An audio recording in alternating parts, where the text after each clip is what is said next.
Welcome to the Waking Up Podcast. This is Sam Harris. Just a moment or two of housekeeping before I give you today's conversation. In my last podcast, I mentioned that I'll be looking for a project manager soon, and the applicants have already started coming in. Please wait until I release the job offer on my blog. Otherwise, it'll get confusing. And not knowing how many people will apply for the job, I can't guarantee a personal response to everybody. It seems conceivable that I could get hundreds or more applications at this point. So I certainly encourage you to apply if you are keen for the job and you think you're well qualified based on the appeal I put out there when I do, sometime after the holidays, probably in the middle of January. But wait until then. And if I don't reply personally, know that I got swamped and I needed you, the project manager, to help me with this. So there'll be more on that when that process is consummated. And now for today's guest. I am talking with Garry Kasparov, the former world chess champion, perhaps the most famous of modern times, and now a great critic of Vladimir Putin's Russia, and a great critic of the failures of American and European foreign policy with respect to Russia. Needless to say, this is a very timely conversation, given the man who will soon occupy the Oval Office and given the people he has appointed to advise him. And so without further preamble, I give you Garry Kasparov. I am here with Garry Kasparov. Garry, thanks for coming on the podcast. Thanks for inviting me. Listen, it's really an honor to get to talk to you. I'm sorry we can't do it in person, but we will be forgiven any audio hiccups here. We're doing this by Skype, and you are half a world away, and it's late at night over there. So again, thank you for taking the time to do this. Oh, okay. Thanks for modern technology that we can do it, staying 1,000 miles away from each other. Yeah. There's a lot to talk about. There are really two broad areas that I want to touch with you. The first I want to get into is politics, obviously, and the recent Russian influence on our presidential election. The second is that we have to say something about the future of intelligent machines, because I've been talking a lot about artificial intelligence on the podcast, and while you will go down in history for many things, one of those things will be that you were the first person to be beaten by a machine in an intellectual pursuit where you were the most advanced member of our species. You will have a special place in history, even if that history is written by our robot overlords. We have to talk about that, but we'll get into politics first. And you've written a fascinating book entitled Winter is Coming. You argue several things in the book, but generally you claim that free and open societies like our own have grown weaker, especially because we no longer think in terms of spreading our values to the rest of the world. Many people consider this a return to some kind of humility and political realism, but you consider it a failure of nerve. And I must say I agree with you there. Your specific claim is that while we're now facing many threats, and many which we seem ill-prepared to deal with, the worst of these threats is coming from Vladimir Putin and his current Russia. So perhaps you can just start there with your political thesis. Yes, let's start with the title of the book, Winter's Coming. Yeah, I have to confess I'm a fan of Game of Thrones, and I even read all the books. And I thought the title was very appropriate because it could indicate two things. One is that the history, is not developed, on a linear basis. And it was somehow a delayed response to Francis Fukuyama, The End of History, in 1992, the best-selling book. And I have to admit that in 1992, I shared the same optimism, thinking that liberal democracies have won, and the rest would be, just a bright future. So it's all up to us to build this future, and the evil has been defeated once and for all. So I think we yet to recognize that, the evil doesn't disappear. So it probably happens in the books, in fairy tales, but in real life, the evil, could be buried temporarily under the rubble of Berlin Wall. But, at one point it sprouts out, especially if we lose our vigilance and if we turn to be complacent. And also the idea of the title was, again, reflecting the the motto of the House of Stark in Game of Thrones is to indicate that this is not a winter, this is not a climate change, this is not this change of temperature, but this is something that happens again because we are grown weaker, because we don't understand the threat that is coming to hurt us and maybe to destroy our way of life. But it depends on us whether this winter is long or short, whether it's devastating or the effect is minimal. So it's like a warning. So that's why I thought the title would be appropriate. And to my surprise, and I publish a few books, and Sam, I'm sure you know, the publishers, they always come up with 10 different suggestions, trying to shoot away your original title. I mean, this time they accepted the title, recognizing that it had merits, but they were very cautious and they almost rejected the subtitle. They said, "Oh, Vladimir Putin and the enemies of the free world. Is it about a Cold War? Is this just old language that may scare people off?" I said, "Yeah, it's a Cold War because winter is coming."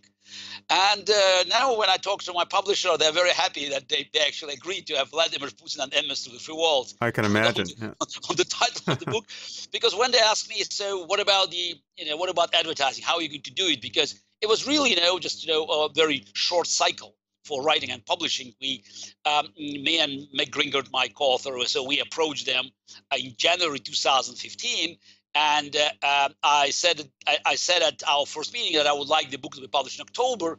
They asked me whether I meant October 2016. I said no, 2015, because I hoped that the book would make difference for upcoming presidential elections, and it could help to shape debates on foreign policy between candidates from the major parties. So, and they were not sure that you can do it because they said, there's no time for advertising. And I said, look, as long as you have Putin as a centerpiece of the book, he will definitely create enough, conflicts, to make sure that the book will be always, on the front page. Again, unfortunately, this prediction was right.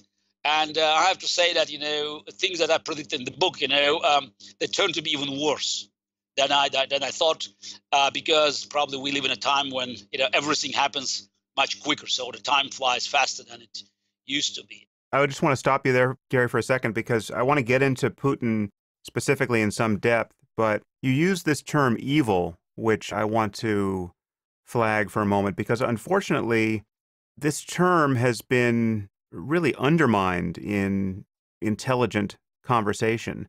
Many people just don't believe in evil. Sam, it's actually a great point. Thank you very much for actually raising this point, because if we now look at American politics, the partisanship, it reached such a level where people from two major parties consider their opponents evil.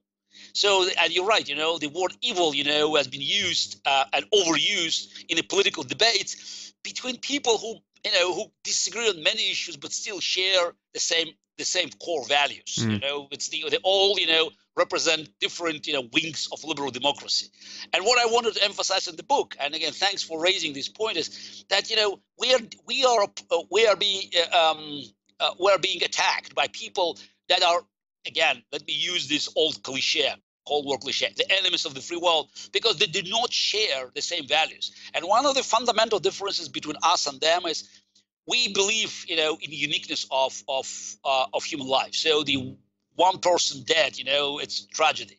For people like Putin, hundreds of thousands dead is just, it's a demonstration of strength. It's just statistics that proves that, they are on the winning streak by spreading their influence. So we have to realize that despite all the differences between different political groups and activists in the free world, we're still united by values that makes us very different from the other side of the world, where I could apply word evil, because it really threatens the way of life. The very foundation of the free society and value of human life is one of the things that brings together Putin, ISIS, Al Qaeda, Iranian mullahs. They could look different, but at the end of the day, they believe in something that is not modern, something that pushes us back to the past. And it's for those who are saying, oh, unlike Soviet Union, Putin's Russia is no longer an existential threat to the free world because it doesn't have the same ideology.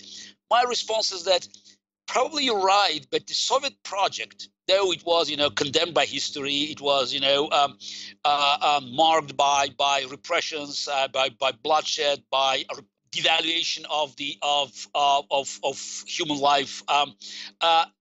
It was still a project about the future. It was a futuristic project, based on wrong assumptions about human nature. That's why it failed. But it was still about the future. While today we're dealing with threats that all are looking for ideal society in a distant past. So Putin looks for a 19th century imperial politics, Iranian mullahs for medieval religious inquisition, and ISIS, of course, goes all the way back to the early caliphate. But it's all about something that that has no connection to the modernity. And so that's why we could say that today we see the fight between modernity and archaic forces, and somehow even the last U.S. elections was also about desperate attempt to look for an ideal model of the past. That's why again I think it's I thought it would be very important to have the book on time for a proper debate about U.S. policy, since foreign policy, since whether we like it or not, United States as a leader of the free world, defines the way the free world moves, one way or another.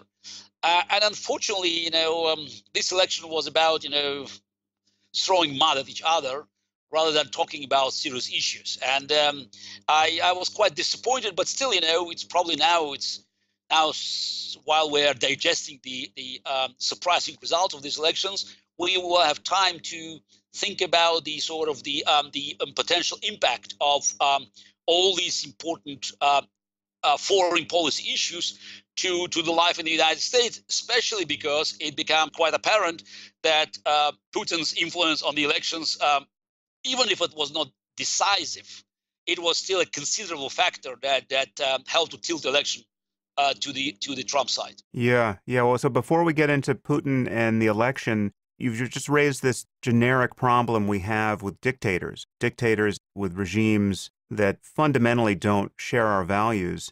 Just generically speaking, how do you think we should deal with this problem? There's another paradox of modern times, is that unlike 50 or 100 years ago, dictators, they have almost equal access to modern technologies. So the technological advantage was always, an important factor of the superiority of the free world, because, we know that the free society always could mobilize, brains and intellectual resources to come up with new ideas, new industries, new technologies, and always to be ahead. Even the Soviet Union, eventually lost the space race, though it was, it was not Putin's Russia. It was, the country that relied on resources of Russian Empire. So the generations of scientists, and it was well advanced. So it was quite a unique experiment, though a failed experiment, and it managed to put Sputnik and the man in space even ahead of the Americans. But eventually, it lost this race because closed societies, they cannot compete. Even the Soviet Union failed to compete with the United States in the technological race. But today, things are different because the globalization, as every new call it technology, every new technological process has two sides, like every coin. On one side, we can spread things around, we can do business, we can socialize, we can connect people. Many good things can happen by using this modern device, which is in everybody's pocket or a purse. But at the same time, it helps bad guys to advance their cause. So you can socialize on the net, but you can also build a very sophisticated terrorist network. And it just, dictators, as we can see now, they feel very comfortable with these modern devices because, the internet is not yet regulated. It's something that is, is yet to become part of international law. And bad guys, they don't pay attention to any rules or limitations. So they have by definition, have an upper hand in something so new and so advanced. And getting access to this is as easy, as buying, food in the store. So it's quite a paradox that while we relied on Twitter, Facebook, Google, and all these, new brilliant technologies invented in the free world to promote the ideas of the free world, we're now seeing the opposite effect, that the dictators, the totalitarian regimes, they are successfully using these tools, very sophisticated tools, for propaganda, to actually promote ideas that are opposite to our values. Actually, not even ideas, but more likely fake news. It's more like poisoning minds of people, because it's almost impossible to identify what's true and what's not, since you are receiving so much information. And well-organized forces, supported by massive budgets, as in Putin's Russia. So the propaganda machine, could have a deadly effect, not only in Russia, not only in the Russian-speaking people around the world, but also on the minds of people in the free world. And this is a paradox that we have to understand, and just to recognize that it's a new challenge, and the free world was not ready for it. Yeah, well, one point you make in your book in several places is that we have pursued a path of engagement with Putin in particular, but with respect to many regimes that are fundamentally illiberal, on the assumption that mere engagement, mere economic and social integration will moderate these regimes and get them to align with our interests and with the interests of sane and decent people everywhere. And you then observe how foolish this has proved to be. And it's pretty clear that some people only understand strength.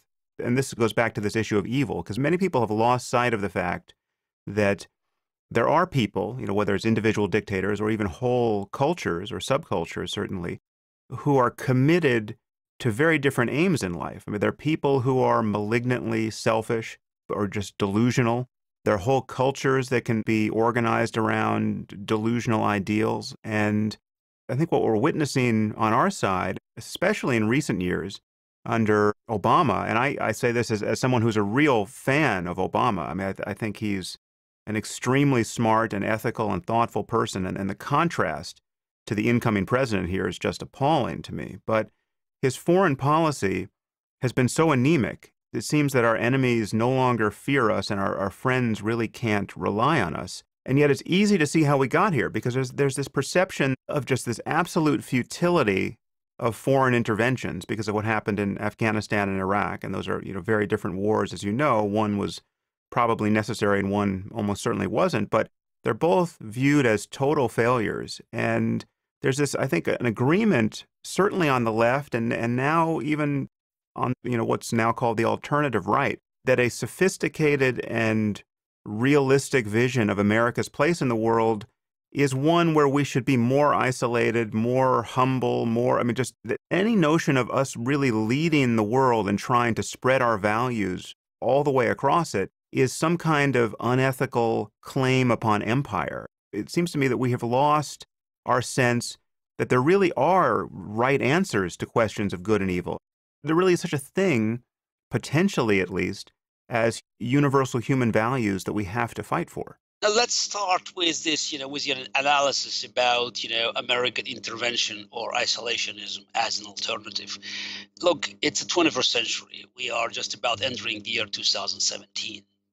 The globalized world is a reality. Globalized trade is a reality. No matter what President-elect says about trade and his threats to sort of to turn it around and just to go back to protectionism, I don't believe it's going to happen, because America is the most globalized economy. And when you look at the United States as a country with 330 million people, the country benefits from global trade. Yes, global trade, as in every trade, as in capitalism, some people win, some lose, But clearly, when you look at the balance, more people, are on the beneficiary side. So you have to think about sort of softening the blow to others, but trying to change things, and to say, oh, now we can go back. We can, back. This is exactly what I said, when I talked about, different societies looking for the ideals that are in distant past.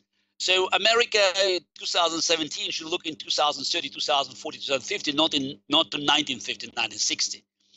Though certain things, I wish country could recover from those decades.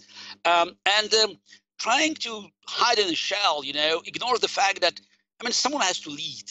If you create vacuum, and this is the biggest lesson of Obama's presidency. He meant well. He wanted to reach out the American enemies, and he just, he did absolutely utmost to remove America, what he thought, was, negative American influence in world politics, trying to sort of work through agreements, compromises. Yeah, it could be great if he had at the other side of the bargaining table people, institutions, states that shared even 50% of his conviction about the world, that our world should function. Unfortunately, it was not the case. So for Putin and the like, what they saw flexibility and weakness was an open invitation to spread their influence. America was on retreat, thus creating vacuum, and this vacuum was filled not by forces of peace and prosperity, but by forces of war and hatred. Again, there's no simple answer, for America's role in the world. You separated wars in Afghanistan and Iraq. My problem with the war in Iraq, in 2003, was that, as someone who was born and raised in a communist country, I could never blame, could never condemn invasion, even invasion that led to a demise of dictatorship. Mm-hmm. And it's these, people like me, we viewed, the invasion as a liberation. I understand, it could open, Pandora box. We can have a big debate about it. But this is also important for people in the United States to understand the views of those who were born on the other side of our curtain. Yeah. Where, anything that led to the collapse of dictatorship was a good idea. So that's why, we had different views about American presidents, viewing those who were strongest in opposing Soviet Union and communism as our best friends. Again, I understand, it's a subject for debate, but let's, move away from 2003 again, agreeing that, we may disagree on that, and go to 2009. And this is, something that the Obama's decision, to follow. By the way, that was a Bush plan, to eventually move troops out of Iraq. So when in 2009 Obama looked at the global map, I believe he thought that it was a good moment for America to exercise positive influence, soft power, friendship to the nations that wished America ill, and to extend the olive branch to everyone, including Cuba and North Korea. Now, the failure, in my view, is based on the fact that if you play the game, in chess, and if you believe that you made a mistake a few moves ago, the biggest mistake, would be to try to sort of to go back and to change things, because you're already having a certain situation at the board, and that's what happened with Iraq in 2009 when Obama tried to sort of to rectify mistakes made by the previous administration, without recognizing that it's already a new game. America was already there, and and by trying to get out, led to what we are seeing these days in the Middle East. We all know where the road paved with good intentions leads. In this case, it led to Aleppo and genocide. So it is very important that we learn from these lessons, because it's now. What follows Obama is much more cynical approach. So if Obama wanted to cut these deals, out of his ideological beliefs that the world should change, now you may have an administration that would like to cut these deals, out of very pragmatic assumptions that that could benefit people who are close to the administration. So ironically, they could be pursuing the same goals, but for very different purposes. I think that America, as long as it remains the the most powerful economy and the most powerful military force in the world, it's doomed to remain the leader of the free world, thus, carrying these responsibilities for protecting the world order from different attempts to destroy it. Because if America doesn't do anything, then what's going to happen to NATO? What's going to happen to European security? And now we already saw the result in Crimea.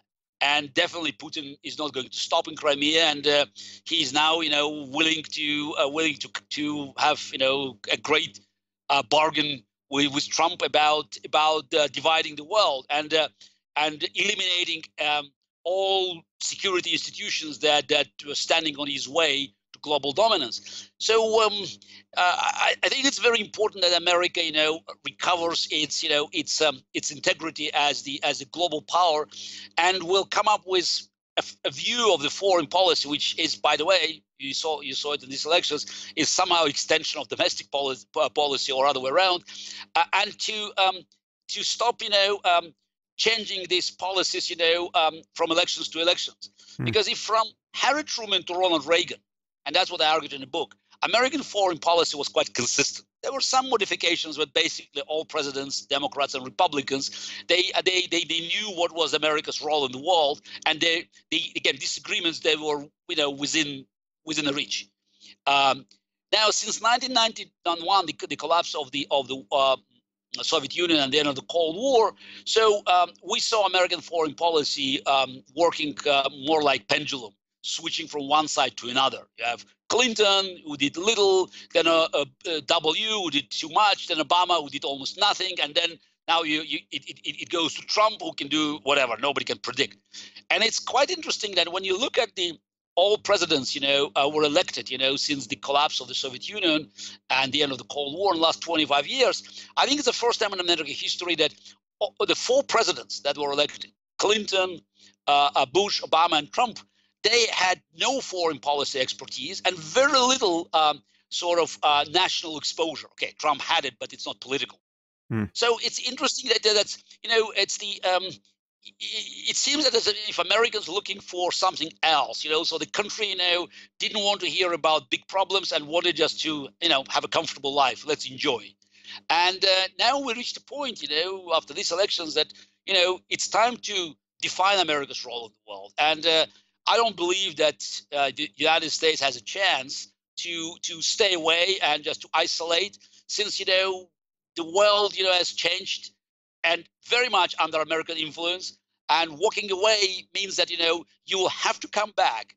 But when it happens, it will be already under the terms of your enemies. Yeah, that final point is really worth reflecting on, because to retreat and to ignore the world's problems when we alone among nations have this disproportionate potential influence, to let genocides happen, especially in the case of, we draw a red line and our bluff gets called and then we do nothing. That kind of weakness is really provocative. And as you say, then once we're dragged back into involvement, it's on the terms that are now on the ground. The pieces on the board, to use your analogy, have moved, and we're in a worse position.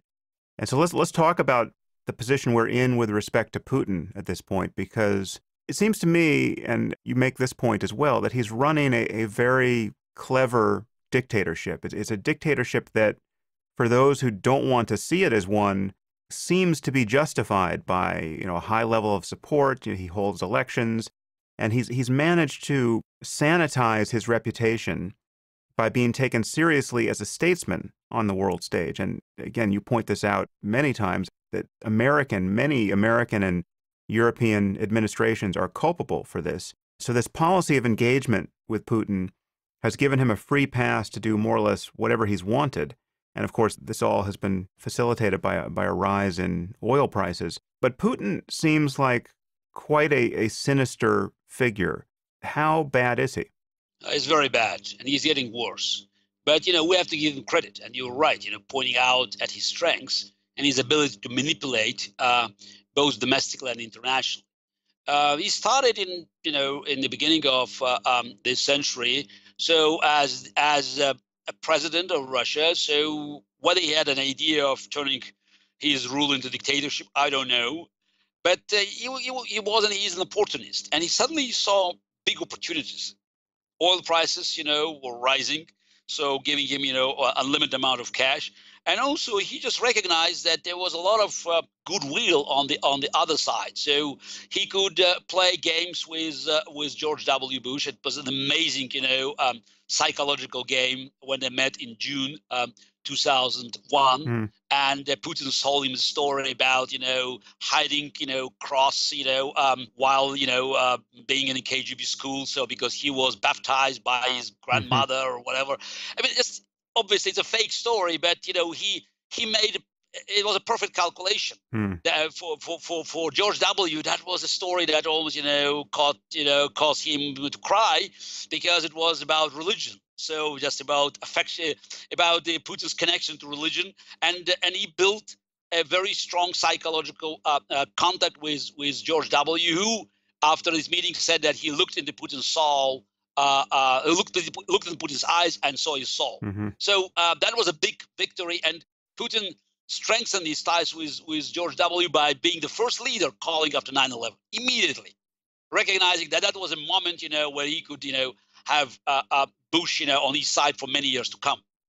So he was very good in building these relations and looking for friends, because at that time he needed friendship from the Western leaders to neutralize any opposition in Russia. And I remember in 2006 when Putin was hosting the G8 meeting in St. Petersburg, and I was always reluctant to call it G8 because G7 stood for 7 great industrial democracies, and Russia was neither democracy nor industrial power.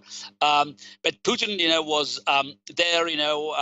Actually, Yeltsin was the first one to be invited, like an advance payment for immature Russian democracy. And Putin fully capitalized on his position of being one of the members of G8, and it was his turn in 2006 to host it.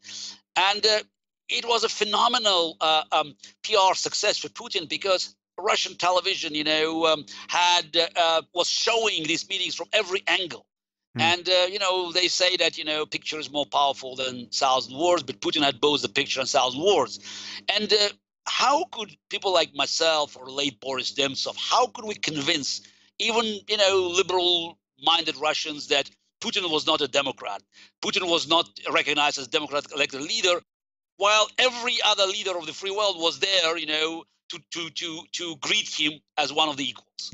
So Putin, by using this, game, Putin totally neutralized opposition in Russia, and as you pointed out, created an image of, a ruler that was not probably, a true Democrat, but he was not one to fear. Not one who could destroy democratic institutions, and that's why his decision to stay behind Medvedev when he, following constitution, he had to step down, but he stayed as a prime minister, and we only in Russia knew that it was he was a puppet master who was pulling the strings. It caused some kind of an illusion for Europe and for the United States, where political leaders believed that they could play Medvedev against Putin, and eventually they could see some kind of peaceful transition of Russia from Putin's, as they thought, slightly authoritarian regime into something more democratic, not recognizing that Putin was buying time to strengthen his grip on power, and eventually he would come back as the all-powerful dictator, as it happened in 2012. And then, as every dictator, he had to change gears, because if he needed friends in the beginning of his rule, eventually he needed enemies, because at a certain time he realized that all economic resources that could generate steady growth of Russian GDP and more important, a steady improvement of living standards for the Russians, these resources have been wiped out by the lower oil prices and also by the aging infrastructure and by endemic corruption. So economy was no longer serving Putin, and he needed something else to legitimize his endless stay in power. And as every dictator, he turned for foreign aggression. As we warned from the beginning, saying Putin was our problem, eventually it will be everybody's problem, because this is the way dictatorship works.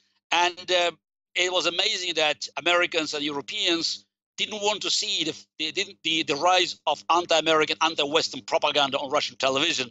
And since 2012, it became, a staple of Putin's domestic propaganda to blast America for anything that happens in the world and to present Russia as the sort of besieged fortress of good surrounded by global evil.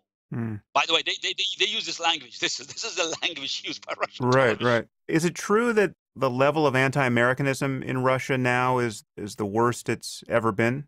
Look, maybe it was worse in the 40s and the 50s. I don't know, but it's definitely the worst in my lifetime. And I can rely on my mother's comments. She's turning 80 next March, so she was born under Stalin. And of course, propaganda machine was, different because, there was no television, there was only radio, and then, primitive TV. So it's hard to compare to these days.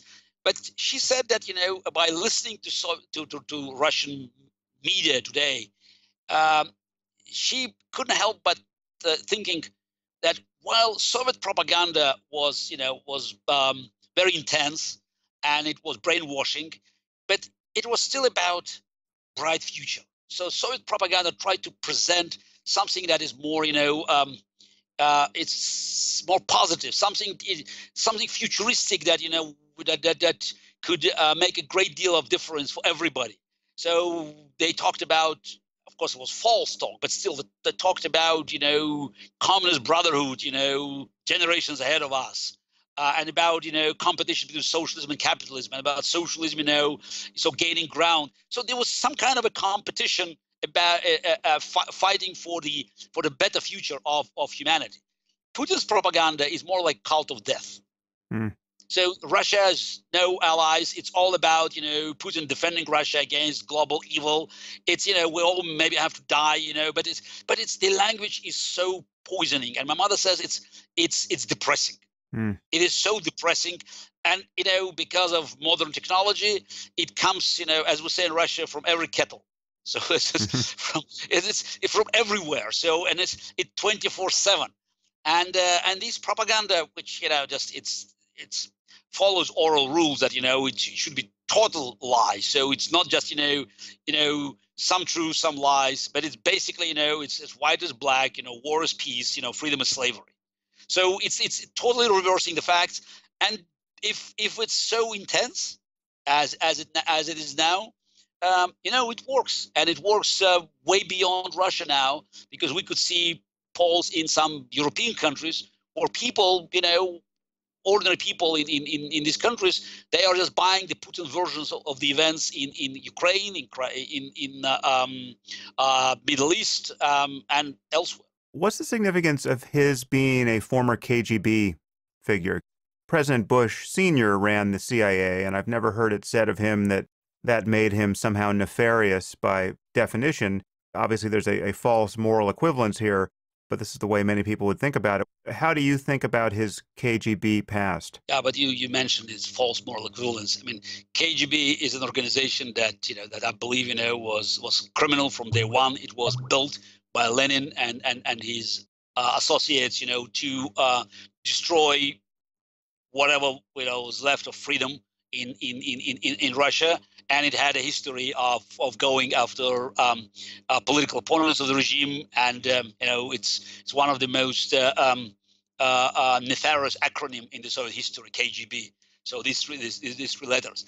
And Putin in 1999, while being still a prime minister, when he spoke at the meeting of KGB officers at the headquarters in Lubyanka Square, he said, once KGB is always KGB. And that, you couldn't say it's better, it's a recognition of the fact that, he never, betrayed his organization.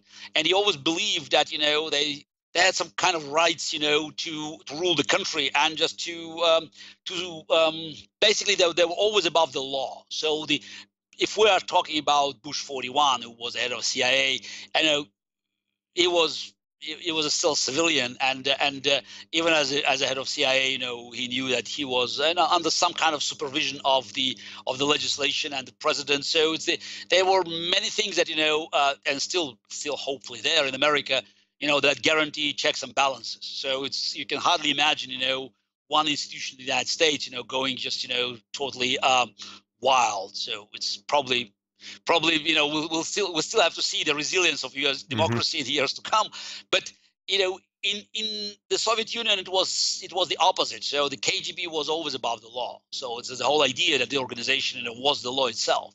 And while today we're looking at Putin's actions, I always warn people that you should remember about his true nature. He's a KGB guy. So that's why while he's not alien to the idea of using force. He can, decimate cities. He can order carpet bombing. He can, order genocide. But at the same time, he always prefers to deal with more clandestine methods. So the just looking for kind of hybrid wars and every opportunity to buy favors, to blackmail people, to have a covert operation. And the fact is that his reputation is still quite sanitized, as you just said a few minutes ago, worldwide, is a result of these operations that have been heavily funded by Putin and designed, adjusting to the certain specifics of different countries and regions. Do you think there's any truth to the rumor that he might be the richest person on earth at this moment? I think we should first agree on the definition, the richest person on earth, because if you mean him being the richest man who can walk away with his money, I doubt, because we understand that whatever happens in U.S. presidential elections, I mean, Bill Gates will be Bill Gates. So the political, even political tsunami in America is unlikely to change his fortune or Warren Buffett's or even whoever is the president of Mexico. I don't think it will affect Carlos Slim. Right. Now, Putin, I believe, by the amount of money he controls, he is far ahead of Slim, Buffett, and Gates together, because he controls hundreds of billions of dollars. Since he is the all-powerful dictator of Russia and the Russian budget and the Russian hard currency reserves, and the fortune of many oligarchs, they are somehow connected to him. He is in charge, which means he can channel the money any way he wants. But this money, is under his control as long as he is all-powerful dictator. Right. So the moment he loses power, he loses everything. So he's nowhere to go. You may call it a golden cage, whatever, but he is chained to Kremlin since there's no life for him, neither political nor maybe physical life outside of his residence in Kremlin. I want to spend a little time talking about the problem of moral equivalence here, because obviously you've painted a picture of Putin being a person who's really intrinsically hostile to the interests of freedom-loving people everywhere. But then obviously you'll hear from the other side that we have provoked him, that we, by expanding NATO, are responsible for everything that appears to be aggression on his side. And then during the campaign, there was this really delirious use of a phrase on the Trump side that Hillary Clinton was going to start World War III with Russia for merely suggesting that she was in favor of a no-fly zone in Syria. There's this almost masochistic moment of self-criticism on the side of both the left and the right in the West with respect to Putin's behavior. Can you reflect on that a little bit? Again, what you just said is true, and it's very much the result of very successful propaganda operation conducted by Putin's cronies, agents, and lobbyists in the free world over years. I mean, let's start with the NATO expansion. This is one of the very popular myths, simply a lie, that at one point Bush 41 and Jim Baker, promised Gorbachev not to expand NATO. There are no documents to reflect this agreement. And let's start with that. Maybe there was a kind of a conversation. We don't know. But it's just, never American presidents, or European leaders or NATO command did such a pledge. Now, there's also a moral factor, moral weakness in the position of those who say, "Oh, we're provoking Russia." I mean, this is exactly, playing in the hands of Putin, who wants to go back to the 19th century or maybe early 20th century, the imperial politics, what I call. It's where you have big countries, Russia, America, maybe Germany, maybe the UK, to decide for others. And we decide what happens with other countries. For God's sake, live in 21st century.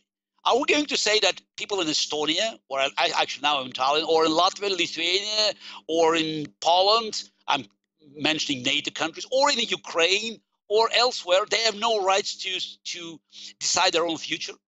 Thanks God, Estonia, Latvia, and Lithuania are in NATO, because otherwise Russian tanks would be rolling on the streets of Tallinn, Riga, and Vilnius. And these people experience, I wouldn't call it a genocide, but it was something close to genocide after it's 50 years of Soviet occupation, and people still here remember that. It's very fresh in the genetic memory of people in the Baltic nations. The Poles can tell you a lot about Soviet occupation, as many Eastern European nations. The whole notion that we have to decide how to make Russia happy, it's just it's placed straight into Putin's hands.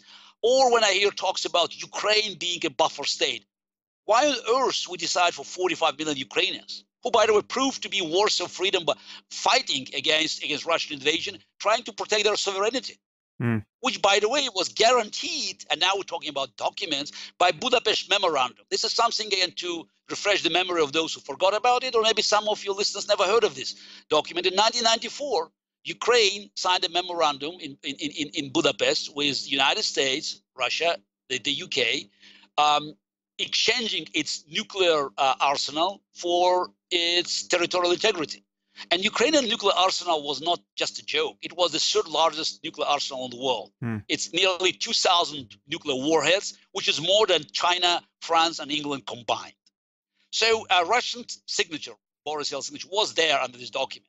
Bill Clinton's signature was under this document, and John Major, of course, of the UK Prime Minister. Of course, it was not a binding document, but the fact is that America, United States, pushed Ukraine to give up its nukes. By the way, it was a good idea because after the collapse of the Soviet Union, the nuclear warheads were spread between Russia proper and then Ukraine, Belarus, and Kazakhstan, and this agreement in Budapest, which eventually joined by Belarus and Kazakhstan, helped to accumulate all the nuclear warheads in Russia, which made it easier, for any nuclear negotiations for the future. But there was a guarantee to the Ukrainian state, sovereign state, of its borders, and one of the guarantors was Boris Yeltsin.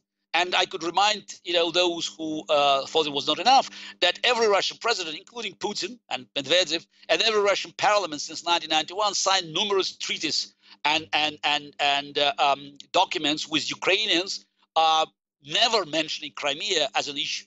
So for 23 years, the issue was not on the table.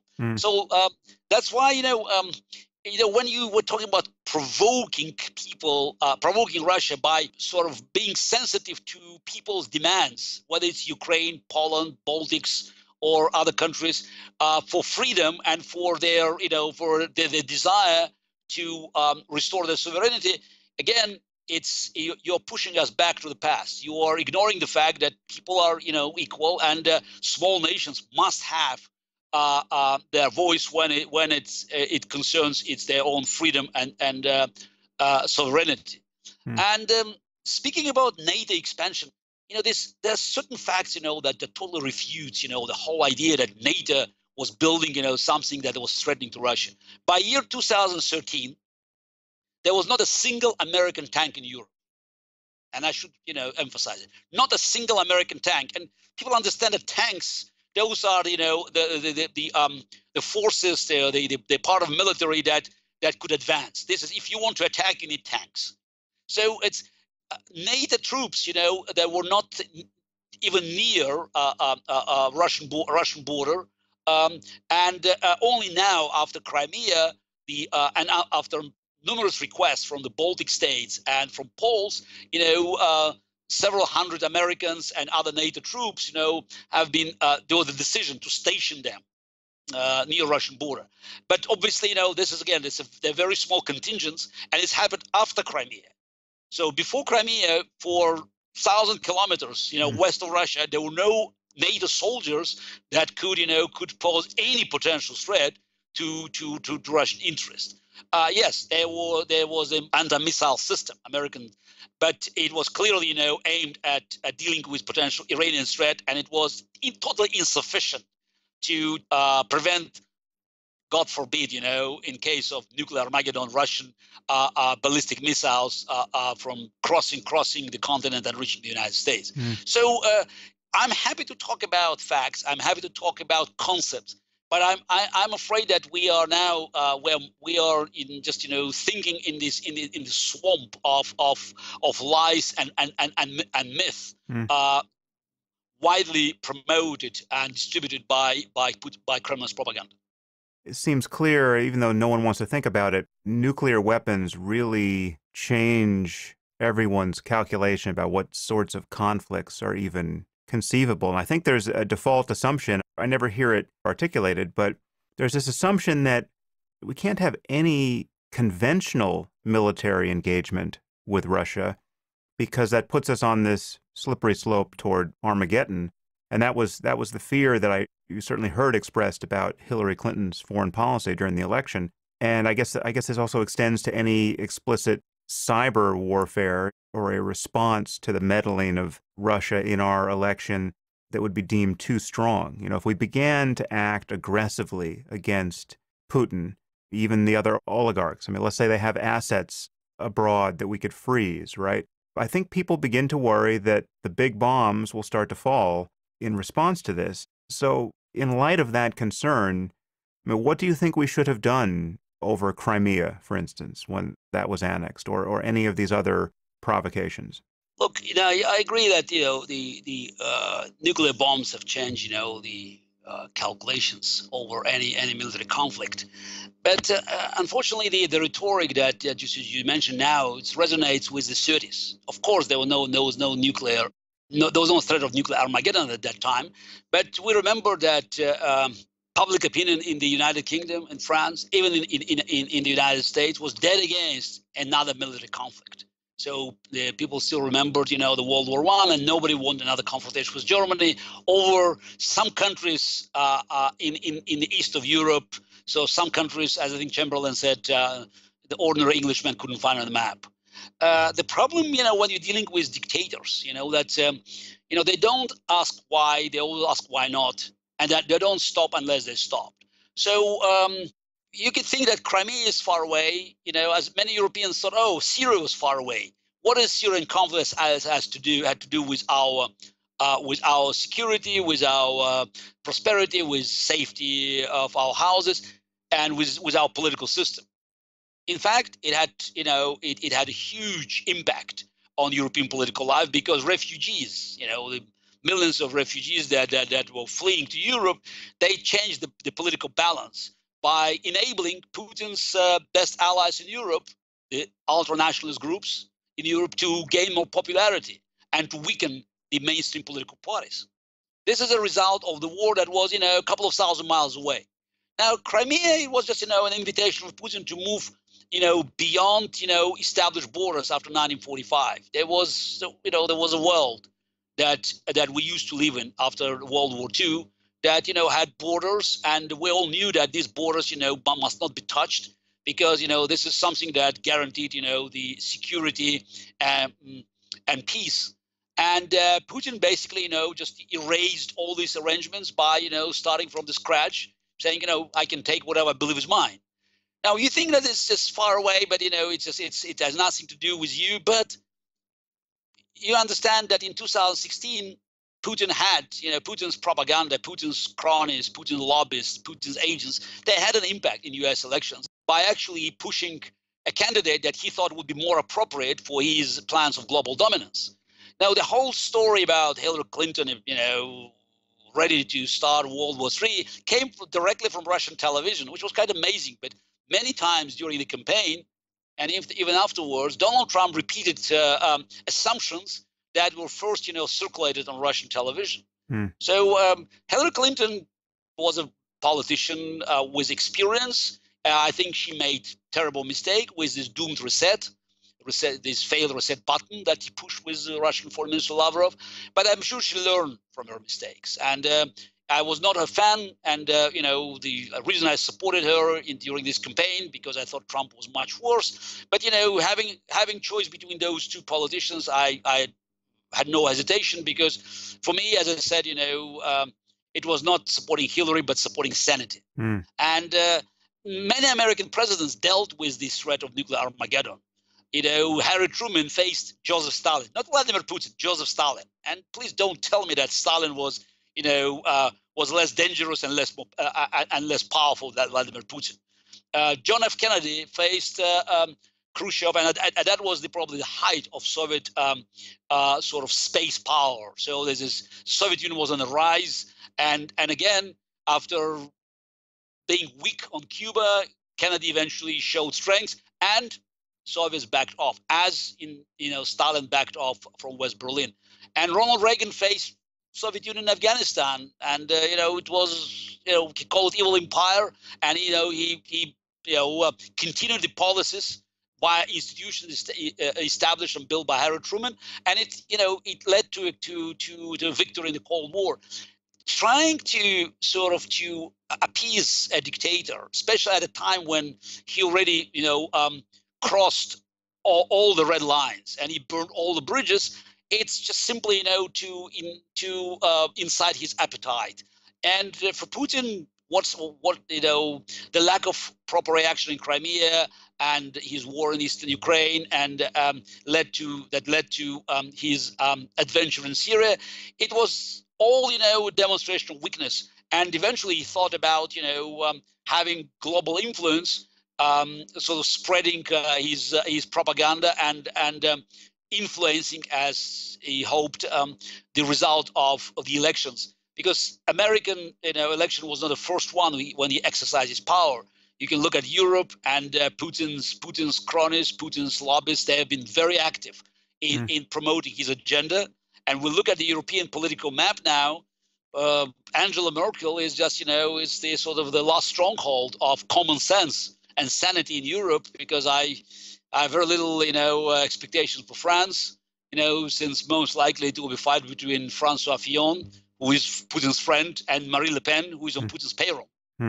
Okay, so given everything you've just said about Putin, what are we to make of the fact that Donald Trump hasn't said a single negative word about him? I mean, is he just totally clueless, or is he focused on his business interests, or do you think the Russian government actually has something over him? I mean, how do you interpret this? Because this is, for a Republican presidential candidate, this is deeply inscrutable, surprising, really unthinkable behavior. I mean, given where we've come from, and this is now, it has infected the entire Republican Party.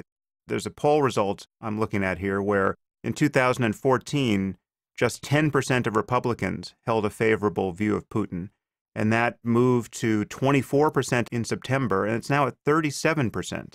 So this is clearly in response to some of the propaganda you have described, but we're talking about the Republicans, and this is the party of Reagan, the quintessential Cold Warrior, and now we have a incoming president who has surrounded himself with people linked to Putin, people linked to Gazprom, the state-controlled natural gas company, and to other Russian oligarchs. So just how scary is this situation when we're talking about this seeming alliance between Donald Trump and Putin himself and some of his closest cronies? During the campaign, at the very end of the campaign, I think that's once I had many interviews, and I think I had once on Fox, when, I was attacked for defending Hillary Clinton. And I said, this is one good thing about Hillary Clinton. I can tell you, I know exactly how bad she was. We knew about foundation, we knew about emails, but we knew everything. So, as I said, I was not a fan. And I believed that many of the things that she did, they were wrong. But the problem with Donald Trump, that we don't know how bad he is. We have no idea. That worries me more than everything. So if we start with the facts, throughout the campaign, he failed, or you say he didn't want to criticize Putin, and he had many opportunities at the debates or at his rallies or at his interviews to denounce Putin. He didn't do that.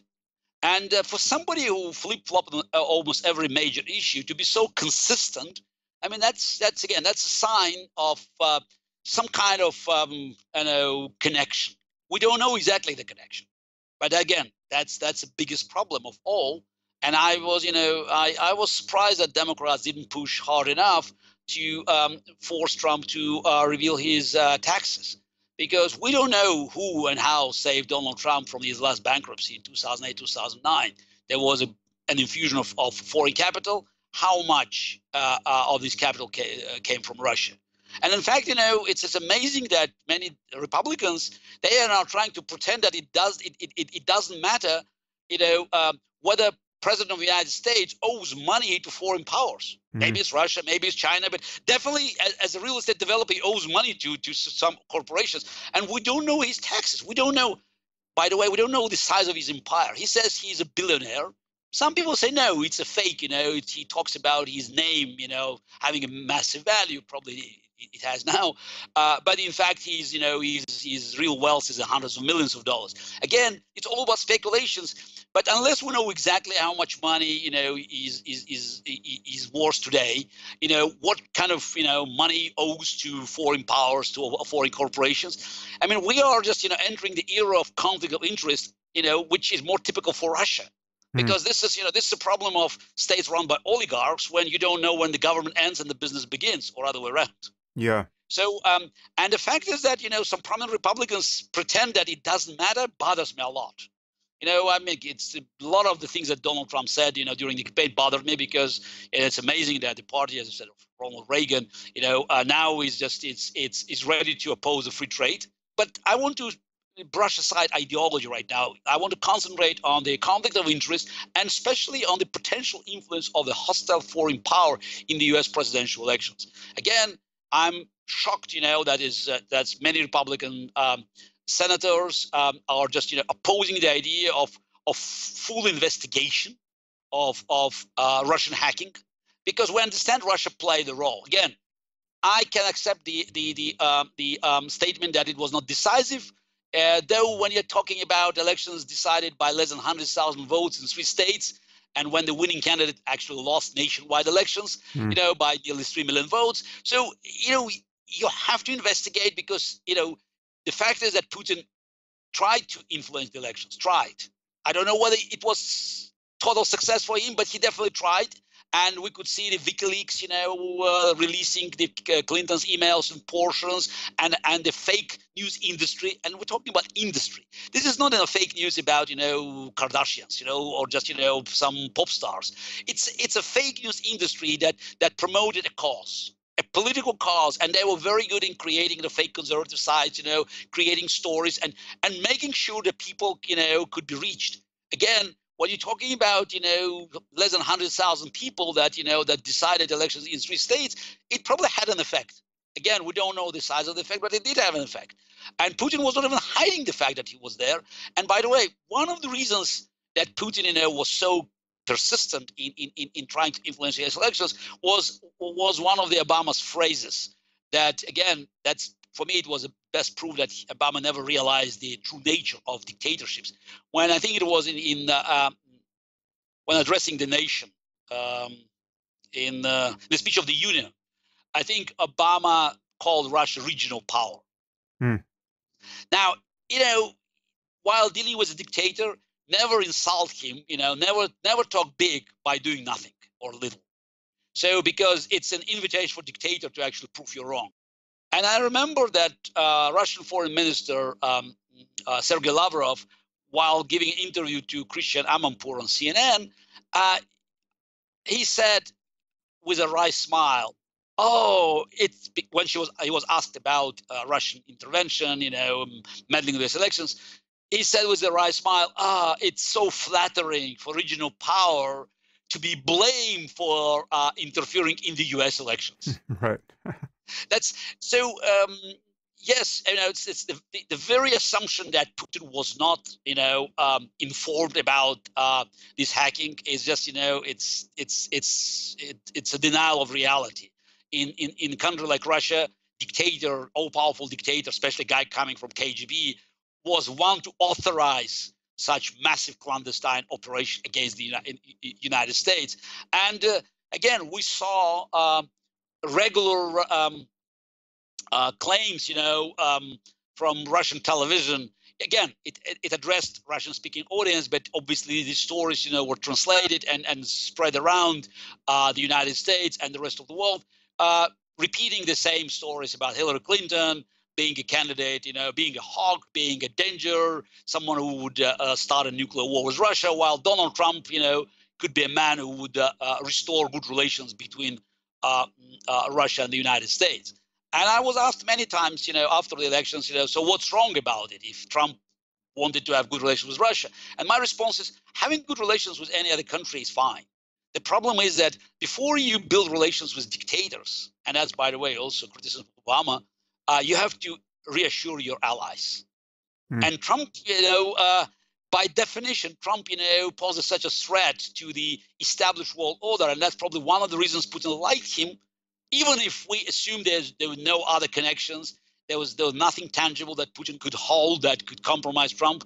But even, Trump as an individual could be a perfect agent of chaos, something that Putin is looking for as a counterpart, somebody who would treat Crimea as the sort of hostile takeover of the lucrative piece of real estate, somebody who would look for NATO and small NATO countries as potentially bargaining chips for another big deal, a massive deal that could change the face of this planet.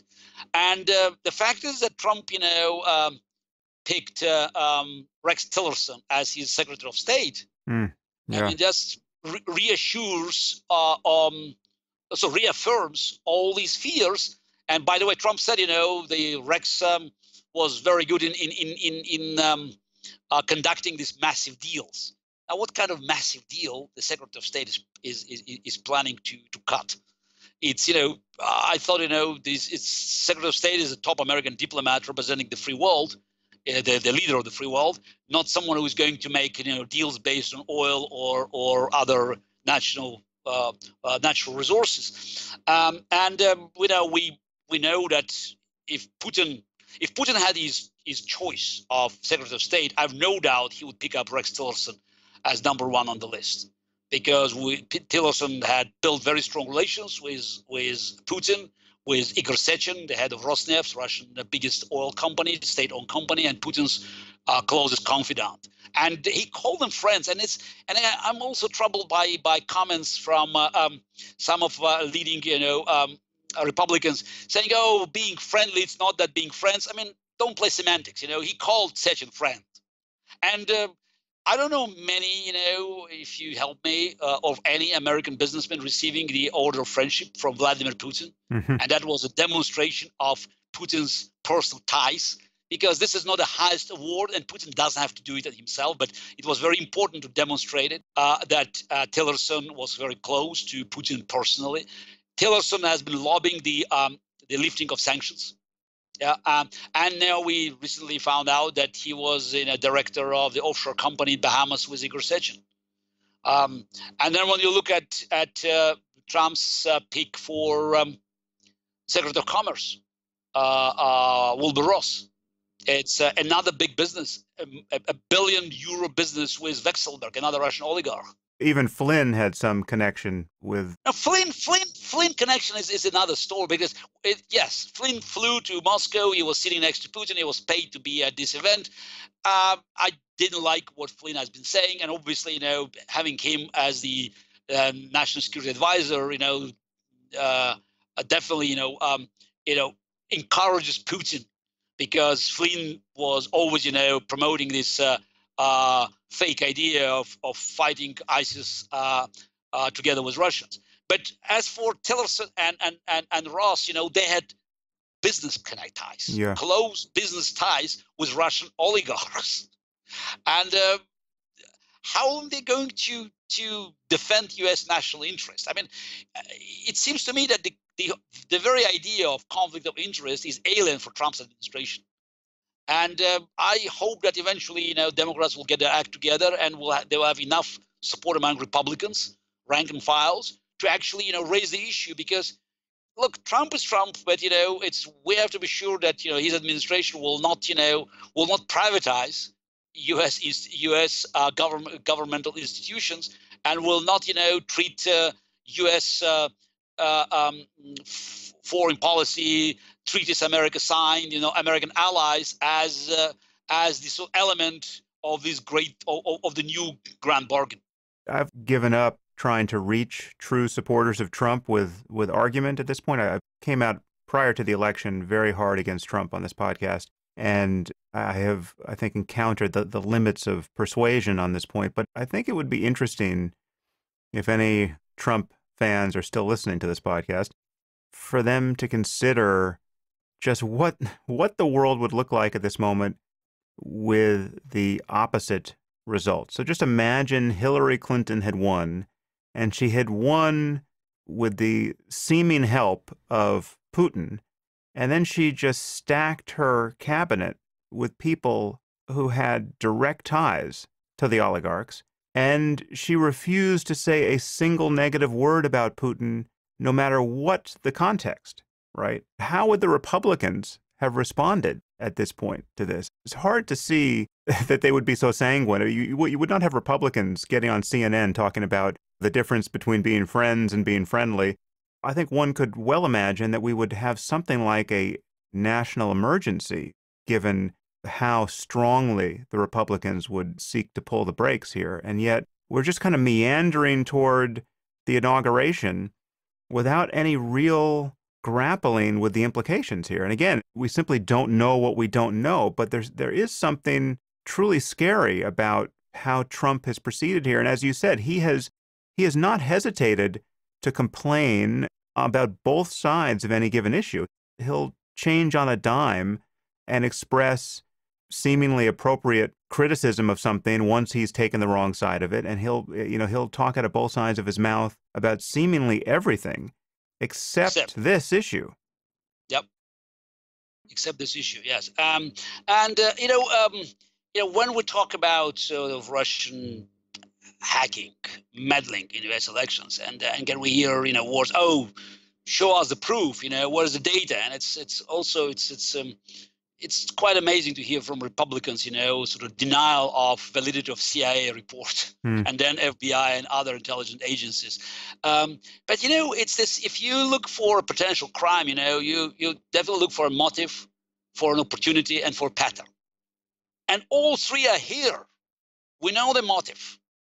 We know the opportunity. They have been using WikiLeaks, and all the fake news stories, just to discredit Hillary Clinton. Yes, I believe that 90%, maybe 95% of the stories that were released by WikiLeaks, related to her true emails. But how do we know that some of these emails were not doctored? Just slightly adjusted, because it's all virtually impossible to actually to find out, what everything was authentic. Most of this, yes, of course, was authentic, and they used it very professionally. Presumably they didn't doctor John Podesta's risotto recipe. No, okay, yes. Yeah, and also the pattern. And that's, for me, this is the most important thing. They have been doing it across Europe. Right. Okay, you don't trust CIA, you don't trust FBI. What about German intelligence? What about Swedish intelligence? What about Estonians? What about almost every other European country where they have been, they have been crying loud that the Russian, hackers have been trying to steal documents from the most secretive files, trying to undermine political process, trying to sort of compromise mainstream politicians. This is a pattern. So you have a motive, you have opportunity, you have a pattern, and I'm not from CSI, but in this case, the benefit of the doubt goes to CIA. Yeah, yeah. Listen, Garry, we've now terrified everyone just in time for the holidays. Let's touch another topic which is also terrifying in the right hands. Unless you have any more you need to say about. No, it's this. No, but this is the last thing I want to say. That is just, it's the.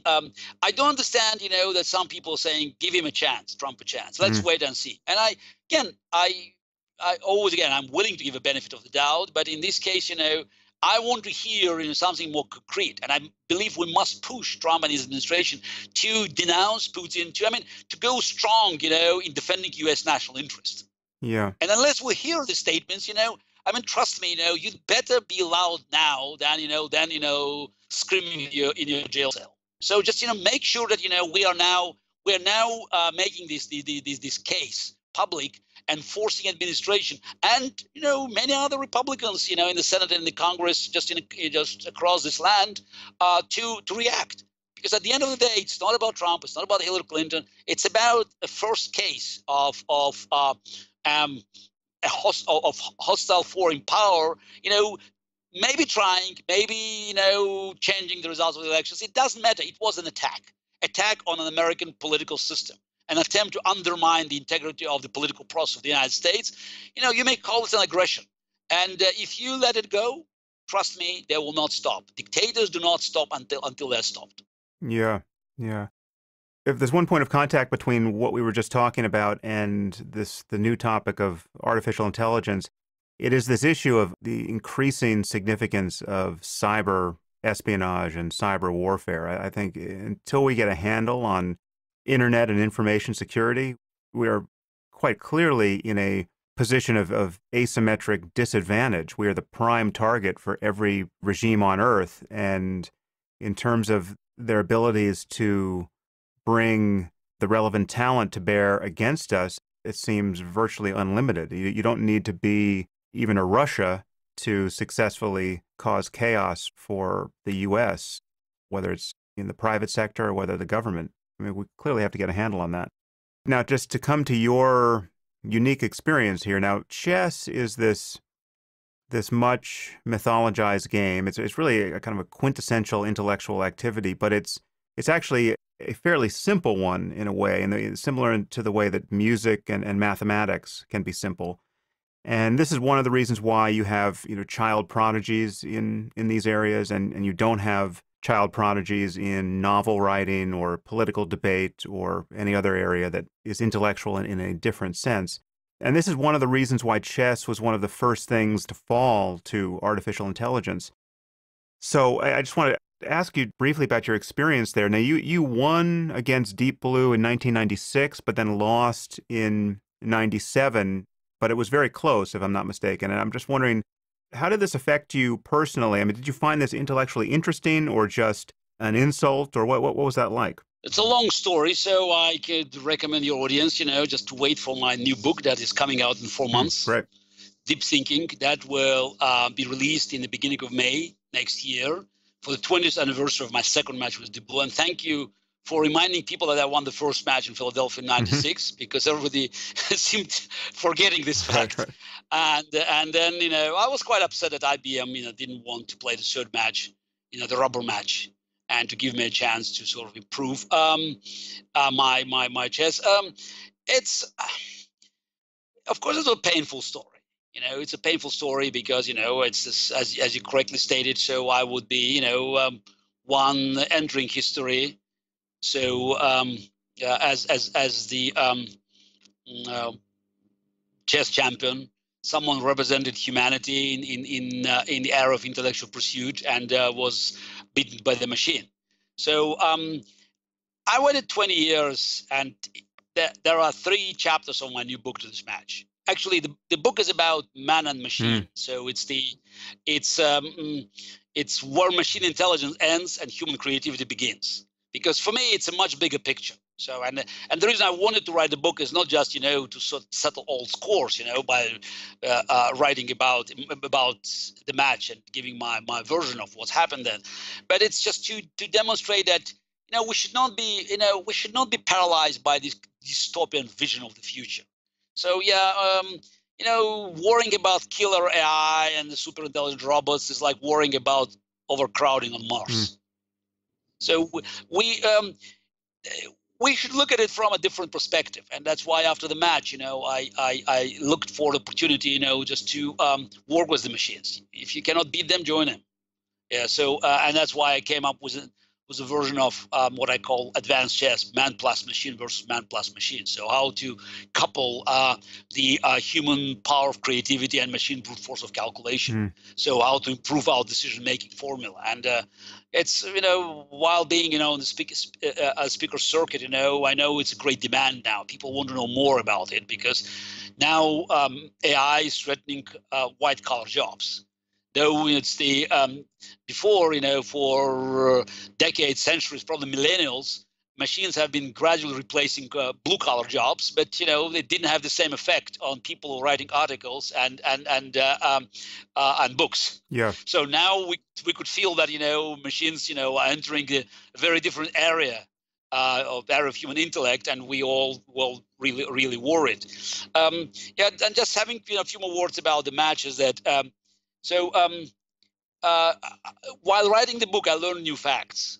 I did a lot of research, analyzing the games with modern computers and also soul searching, and that changed my conclusions. So I'm not writing any love letters to IBM, but my respect for the Deep Blue team went up, and my opinion of my own play, and by the way, Deep Blue's play, went down.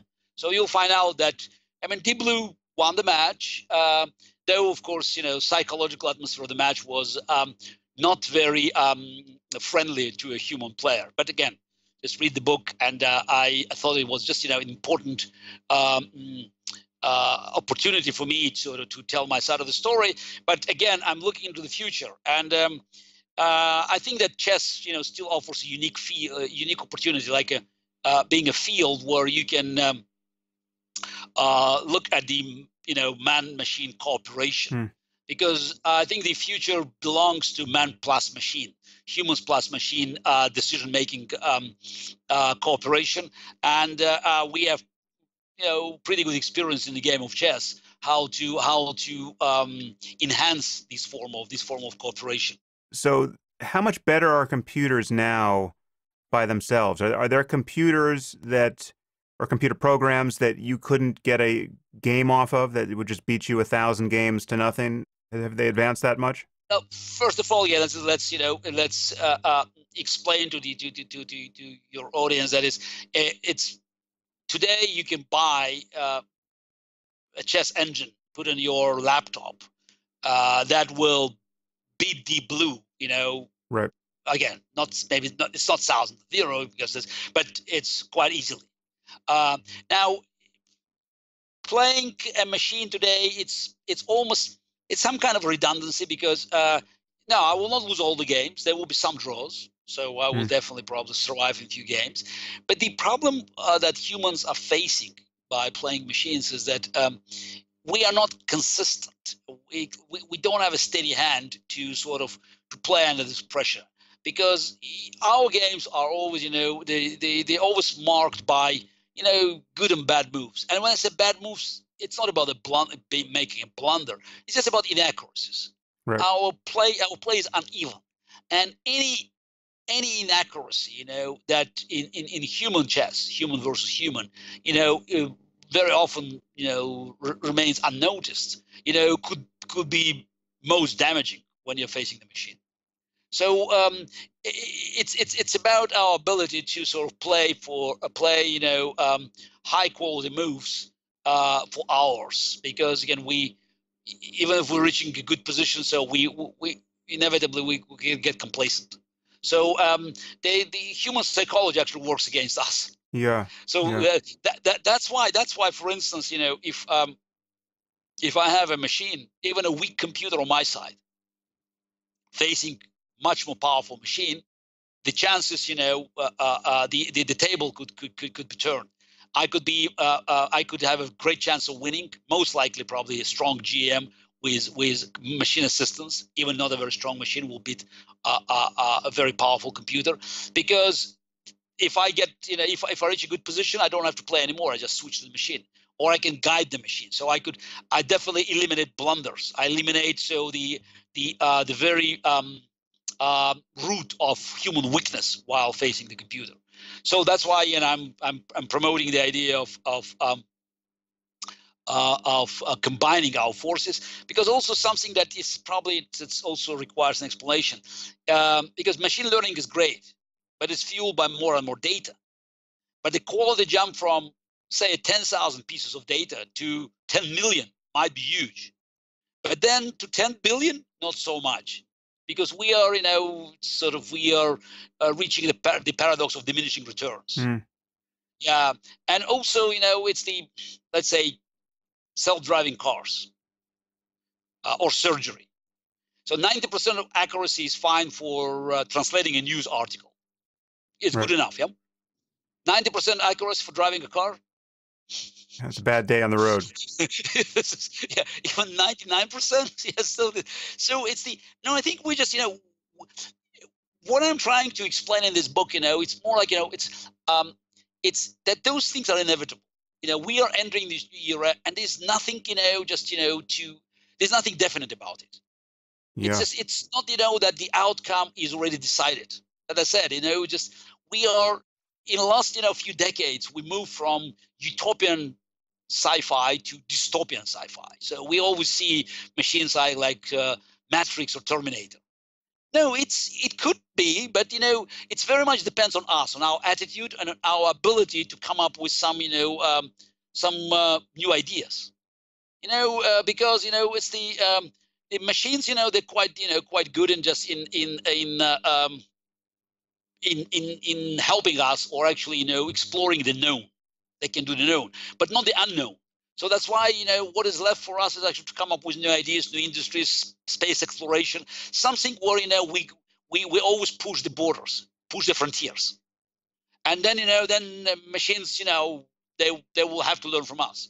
So it's probably a good new challenge for us to prove that we're not, you know, we're not redundant. Yeah. So yeah. I'm always, you know, I'm always optimist, because I believe, you know, that this, what we invent always, you know, is good, because it pushes us, you know, to look for sort of higher grounds.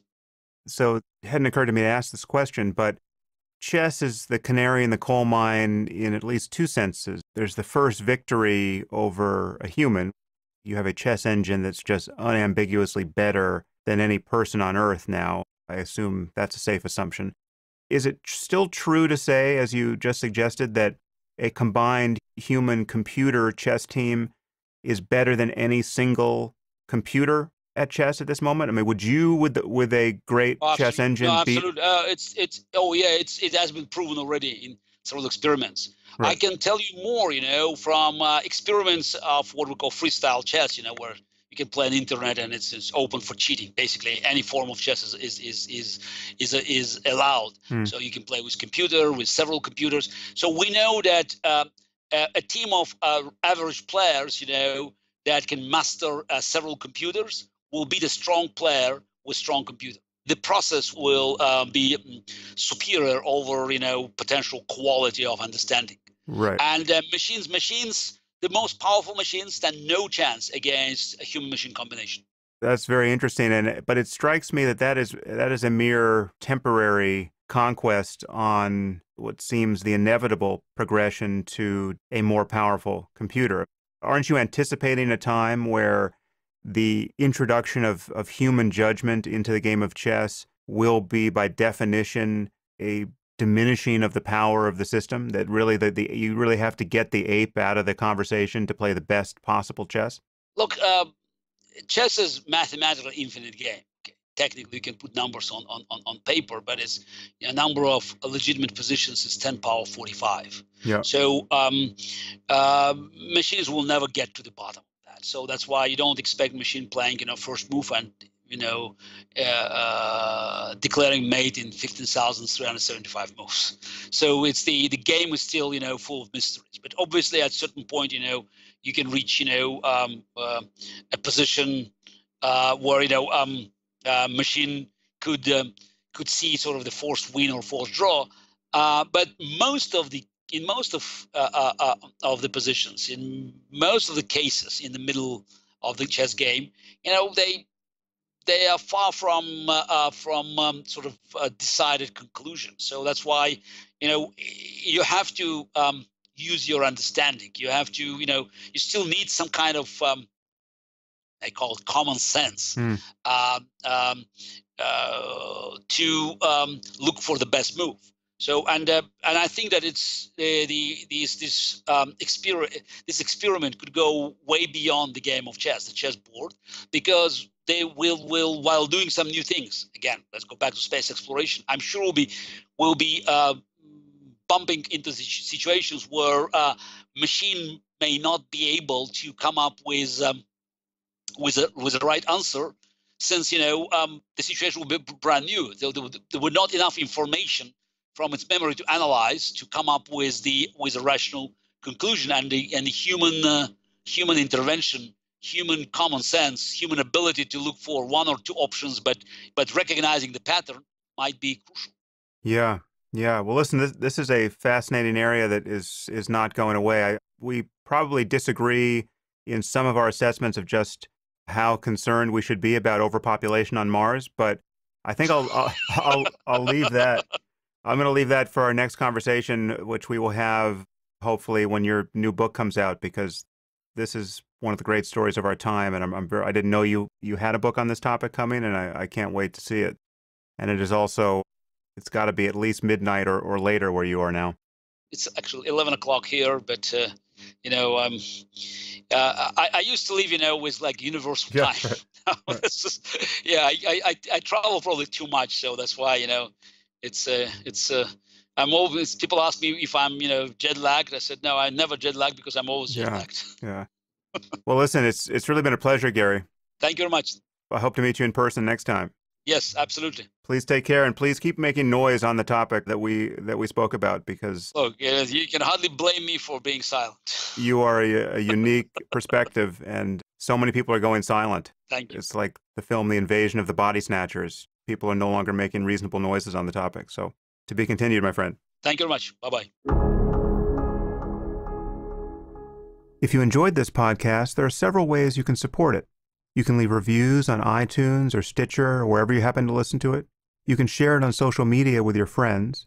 You can discuss it on your own blog or podcast, or you can support it directly at samharris.org/support.